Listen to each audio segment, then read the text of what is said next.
Aloha. All right, thank you for staying awake for so long. I know it's late in the afternoon. So, my name is Jason Leigh, professor of computer science at the University of Hawaii at Manoa. And let's look at my slides. Oh, that's my slide, great. This is a picture of my lab. And today I'm going to tell you a little bit about what I do in turning data into pictures so people can make better decisions. But more fundamentally, I want to try and introduce you to a way of thinking, a way of working that might be a little bit different from the way you're used to.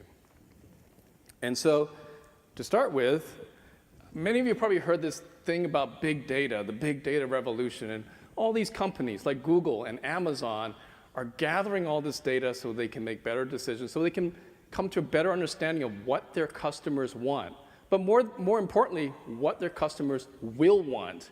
And so you've probably heard that data is now the new oil. And so what I do is in this interface between data and the human, right? And as it turns out, all of you have this awesome piece of technology called the brain, which is dedicated to processing visual information. And so I would argue, and maybe I'm biased because I work in this area of visualization, I would argue that if you're not using pictures to try to understand a problem, you're basically saying, I don't want to use half of my brain to solve it. So the field of data visualization is essentially about taking the best technology available and producing tools to allow people to come to a better understanding of the actual data. And so I like to think of them as lenses for bringing data into focus. Here in Hawaii, we have the 30-meter telescope that hopefully we'll build that will allow us to see into the universe, deep into our past, to figure out how we came about.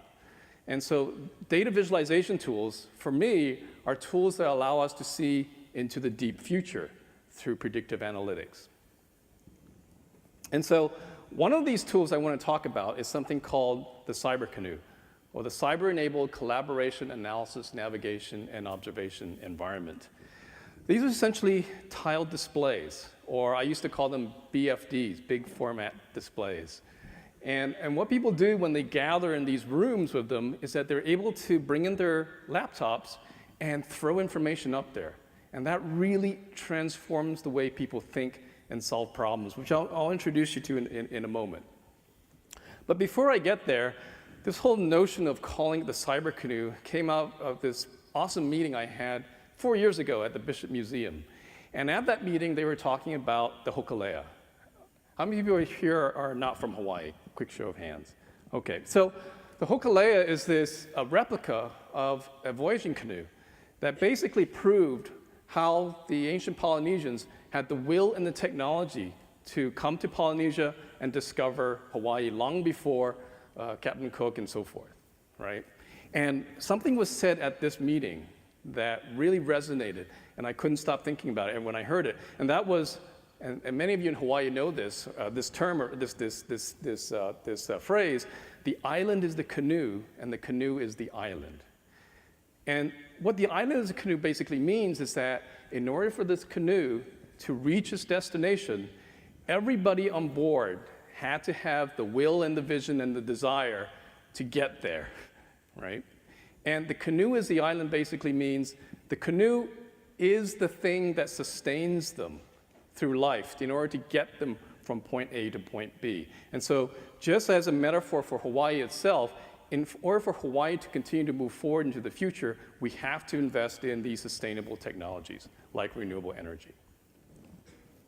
And so I thought maybe it was just me romanticizing about canoes and what I do, because the technologies I develop is about collaboration. It's basically a vessel for analysis, a vessel for navigating data. It's a vessel for transporting people over long distance so they can collaborate better. But as it turns out, when I started doing this here in Hawaii in 2014, that says 2012, it's actually 2014,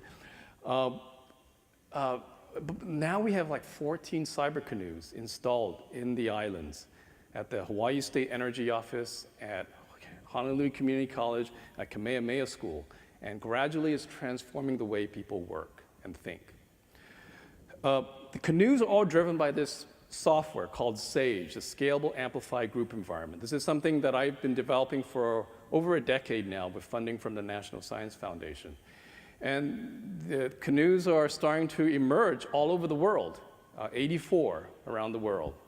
And you can't read this, but they shared the slide deck. You can check out which one is in your neck of the woods.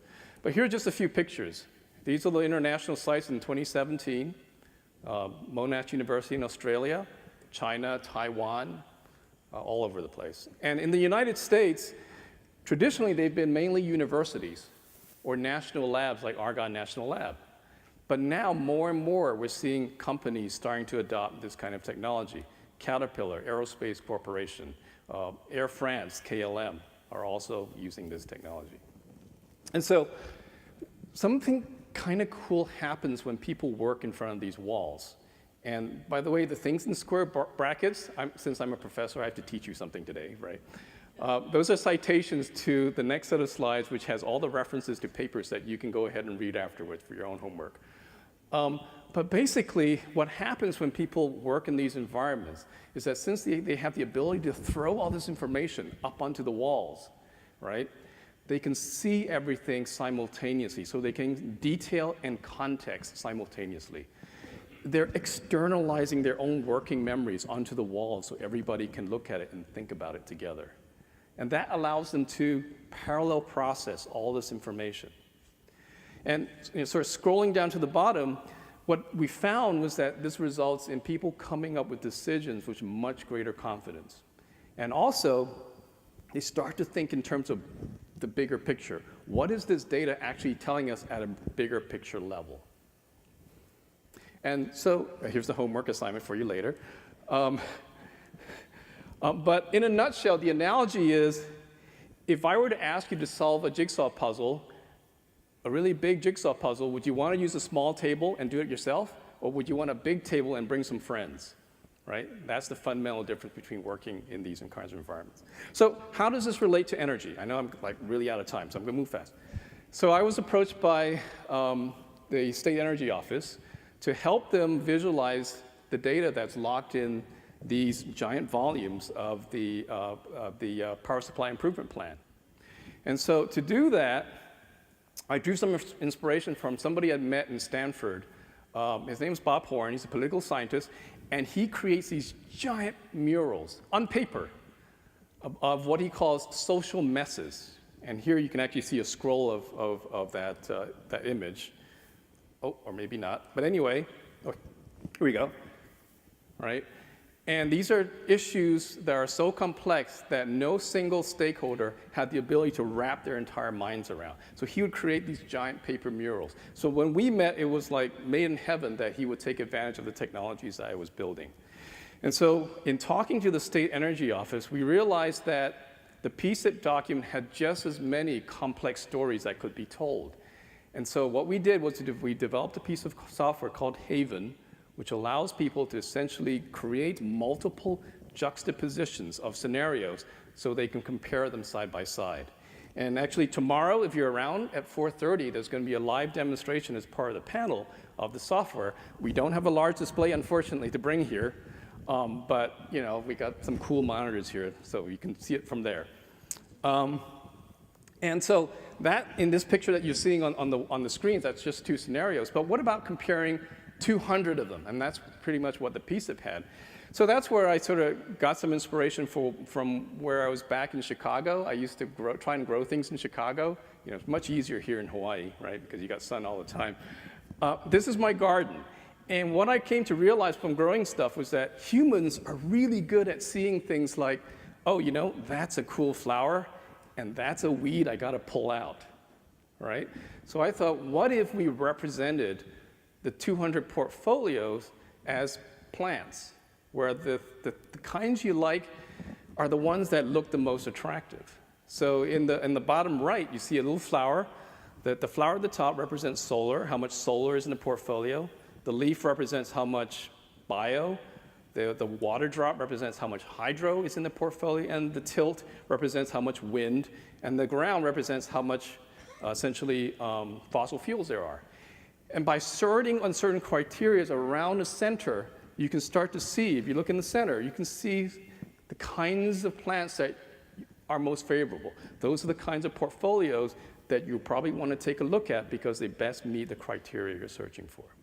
Well, like I said, I don't want to spoil tomorrow's surprise at 4:30, so I'm going to end it right here. If you want to find out more about the lab, check out lava.hawaii.edu. Thank you so much.